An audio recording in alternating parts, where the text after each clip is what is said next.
Alright then guys, welcome to the video, welcome back to the channel. As you can see, the EP3 is back at Motion Motorsport. It's been about 5 weeks since I was last here and picked the car up, and now it is time for the nut and bolt check and just general check over of the entire car. Since I was last here, there has been lots of terrible weather. There's been flooding, there's been ice, it's been like -7, there's been salt on the road, there's been muddy roads, everything that you could possibly imagine that would make the underside of this thing not look great. This car has been driving through, because if you don't know, this car is the daily. I haven't seen underneath this thing yet. The plan is for this thing to go up in the air. Currently Jim is inside checking behind the speakers and it's got the rear seats out, everything, just looking back there first. This will go in the air and that'll be the first time I see just how bad the British roads have been to this thing in the 5 weeks since I picked it up. Right Dave, wheels are off, car's in the air.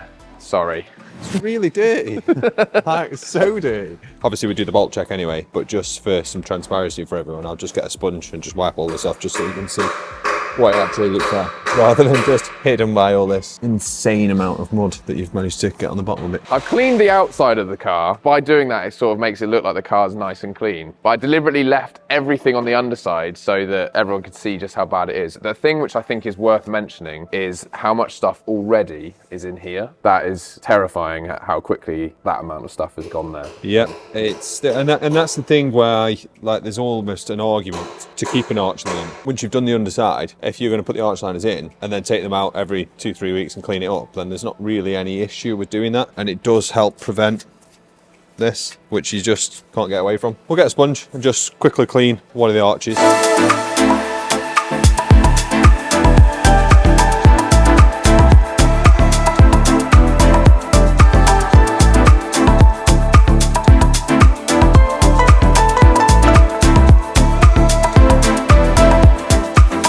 As a quick before, this is what every other side looks like, and this is what it looks like after Dave spent what, maybe 5 minutes on this. I don't know, it was super easy just to wipe down, which whilst it was happening, it made me realize that I actually have made a problem for myself in the fact that I now have more of a car to clean, because obviously this looks far nicer than the muddy side over there. As you can see, a super simple wipe down with just some soapy water and it looks like this again. Now that this proves that it still looks as good as when I picked it up only 5 weeks ago, Dave is, as I'm sure you can hear, is cracking on around here doing the nut and bolt check around the entire car. So he's already done the rear side that I just shown you, but yeah, working way around. And this is to find if anything has come loose since everything went back together. Yeah, exactly that, mate. So like we said at the end of the first video, is because everything gets powder coated when things go through heat cycles, especially with the brakes, powder coat tends to soften and things can come loose. So what we try and do is make sure everyone comes back just to go over the car, make sure nothing's falling off, nothing's moved, make sure that you don't have any issues. And it's more of like a sanity check for us and for you guys to make sure that there's no worry that anything's gonna fall off or come loose as a result of the powder coat. And it just means that when you drive it away from here now, you know that it's going to be absolutely sound. It'd be nice if it was a bit cleaner, but there's not really a lot we can do about that. Thus far, there's absolutely nothing that's moved at all. Obviously everything gets torqued when we put it back together again, so this is just about spanner checking it basically. And obviously because we run loads of these as race cars, I can sort of do it with my eyes closed and just pick up various sockets and spanners out the toolkit. So we're pretty good, mate. I'm going to do this last corner now, send it up, do all the fuel tank, make sure all the brake lines and everything are all good, there's no leaks anywhere.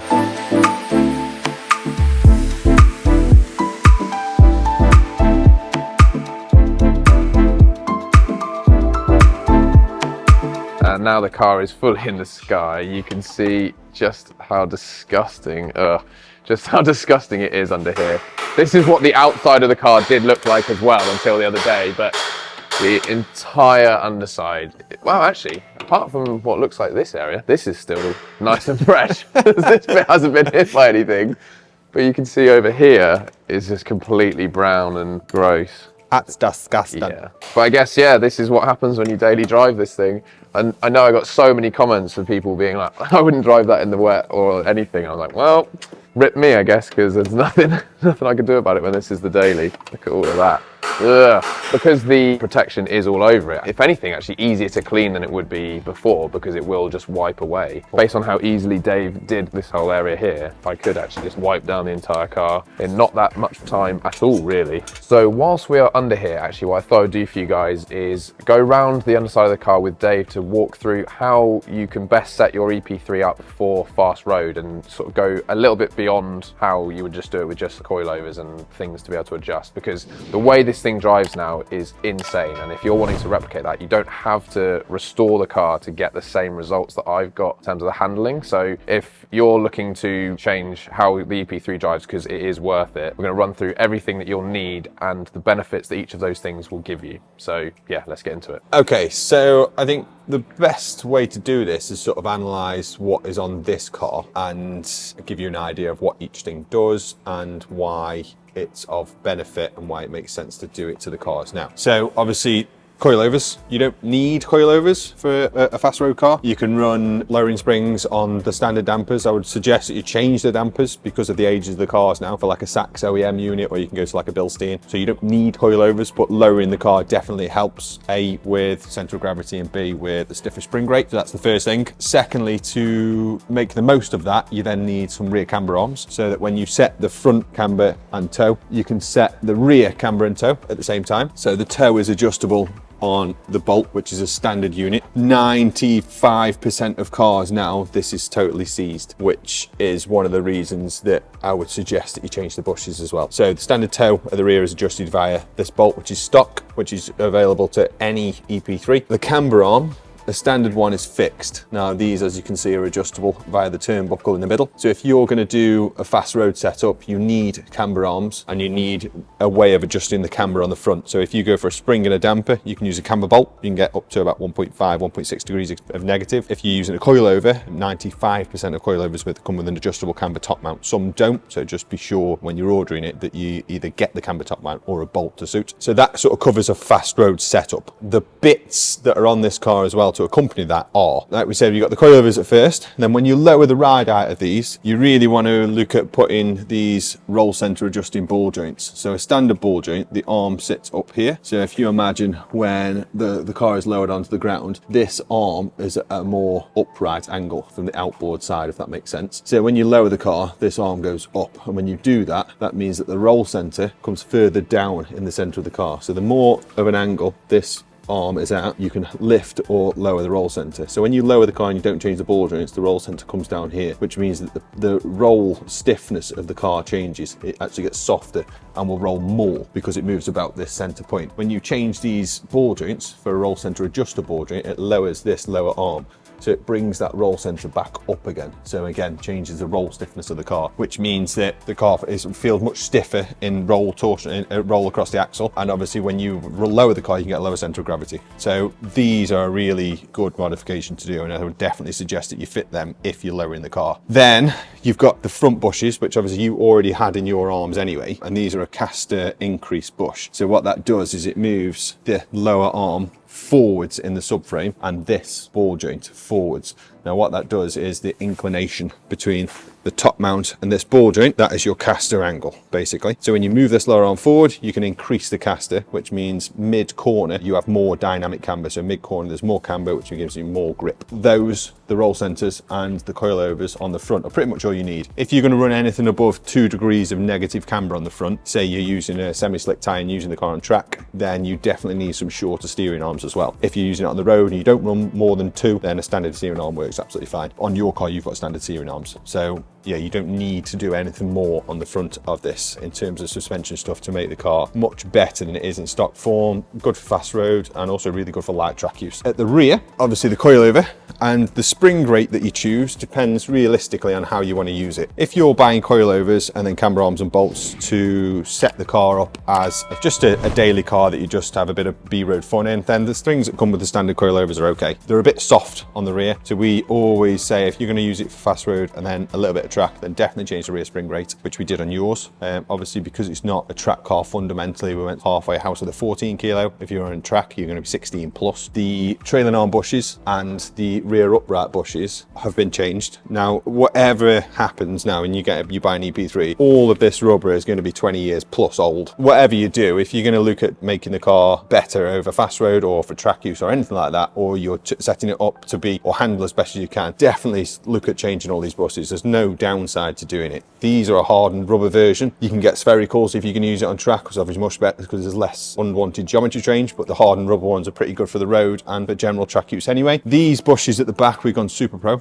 Again, changing these means that you've then got the freedom to adjust toe, because I'm 95% of cars, these are seized. To get that bolt out, you've got to change that bush anyway, so it makes sense to just do the whole thing. Lower control arms, again, you've got DME versions. You don't need to change them. There's not really any huge benefit. There's a little bit less unsprung weight, and most of the time, obviously, you're getting a better bush, but if you're going for the Super Pro kit, they come with these bushes anyway. And then the last thing to do on the rear is a roll bar. This makes a huge difference. Obviously, the JDM cars, I've got a slightly thicker roll bar than a standard UK EP3 anyway, so Honda sort of already knew that that's going to be a benefit for handling. This is a 24mm version, which is perfect for fast road and light track use. If you're going to use the car on track a little bit more than that, then you'll definitely go up a size on there, as well as an up a size on the rear spring. But fundamentally, for a fast road car that you're going to use B roads daily, it's not going to compromise road comfort too much. Some coilovers, slightly stiffer rear spring, camber arms, bush kit, roll center adjusters and rear roll bar is pretty much all you'll need. If you look on our site, there's a couple of different stage packages that suit either fast road, daily, track or full race car. You can pick and choose between any of those, but you won't go far wrong with that kit of parts as long as you set it up properly. They're a really, really good car out of the box, mate. Really good. Just a quick one. In terms of front anti-roll bar, you would recommend just leaving... Just leave the standard one on there, yeah. We've tested a few variations, and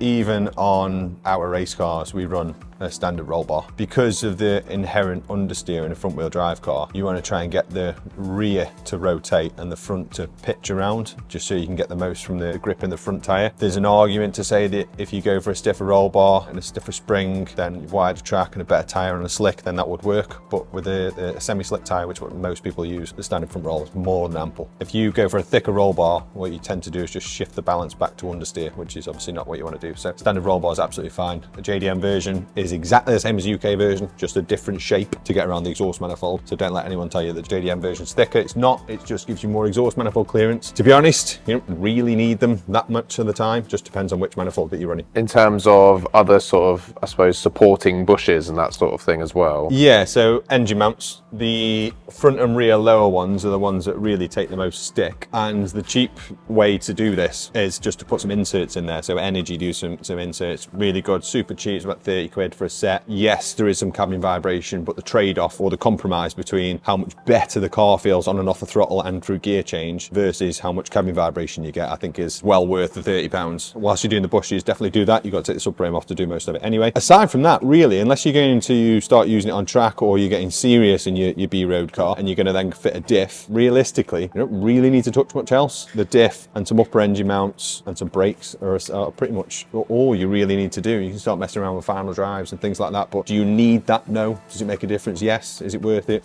That's your call. The fundamentals of making a decent daily driver which doesn't compromise road comfort too much. It also makes a big difference with how the car handles when you're pushing on in B roads or in light track use. This pretty much is as good as it gets for tried and tested bits. Another piece that my car got with this was the subframe collars, and what sort of difference do they make? Really, unless the bolts are loose, theoretically nothing, because the subframe shouldn't move. But what it does do is mean that once you fit them, it stops it moving should anything come loose or you hit a curb really hard. It stops the subframe from moving, but also when you take the subframe on and off again, it goes back on in the same place. So if you have had a wheel alignment, fast road setup, whichever, and you then have to do a clutch as an example, you can take the subframe off, put it back on again, and nothing will change. But if you do take the subframe off when you do a clutch, because there's so much float in the subframe, you'll find that it's very hard to get it in exactly the same place. So the camber and caster will change, but then inherently just moves the steering wheel left to right. So it's well worth doing that. They're